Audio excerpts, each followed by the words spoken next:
Good day, everyone. Welcome to our Sunday reflection for this first Sunday of Advent, Year C. The theme of our reflection is the power of hope.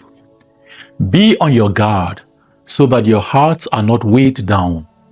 Luke chapter 21, verse 34.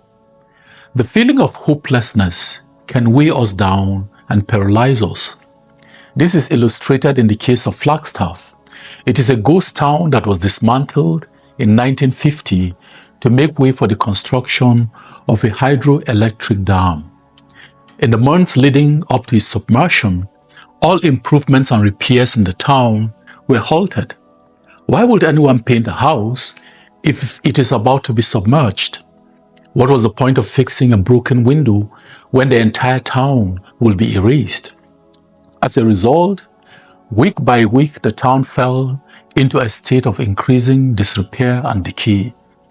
Someone drew an analogy between our lives and what happened in Flagstaff and concluded, where there is no hope for the future, there is no power in the present. The joy and enthusiasm you experience are directly linked to your hope for what is to come and your ability to see beyond your circumstances. Our readings focus on the hope for the future that makes the present meaningful. The context of our first reading is Jeremiah's confinement in the court of the guards. Despite the hopelessness he and the nation felt, he believed in God's promise for the future. God's promise to deliver his people greatly surpassed their plight. Similarly, our gospel reading illustrates a picture of calamity, depicting the signs of the end of the times. Luke seems to be searching for imagery to paint the picture of the fate awaiting his people. However, he remembers Jesus telling them to keep their eyes on him so they can live without anxiety. They were to remain prayerful and active to encounter God who was present in their trial. The second reading echoes this theme of hope, as Paul urges the Thessalonians to concentrate on imitating Jesus rather than worrying about his second coming. Our readings offer hope as the antidote to despair. To be hopeful, we need to remain present and focused. The temptation is to allow ourselves to be distracted because of our current circumstances.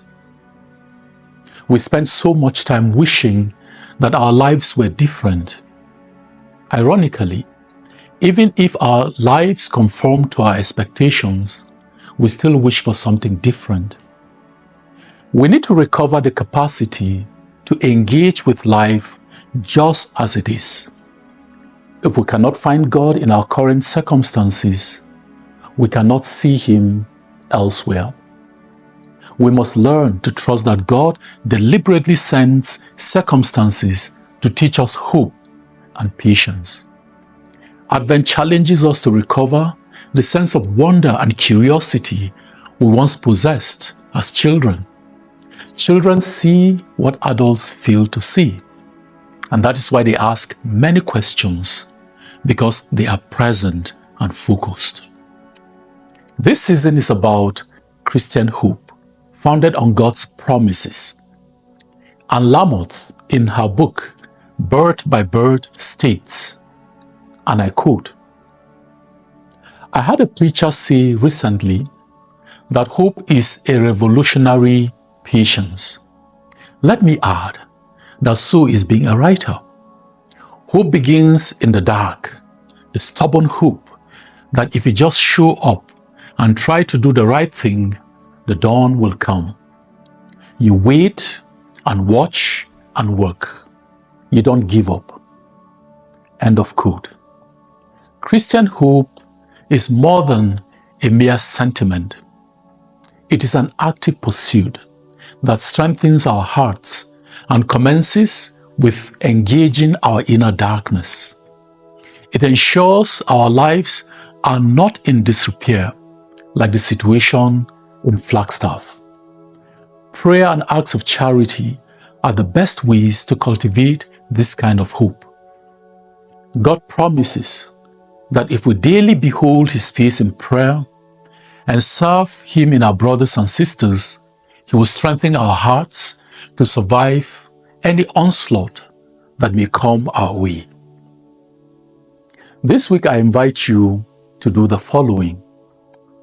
First, how can you tangibly seek or return to the Lord in humble prayer in the coming week to better prepare your heart to receive Christ at Christmas? Write down one step you can take and commit to it. Secondly, work with a charitable organization or your parish to provide food for the poor at Christmas. Have a blessed week.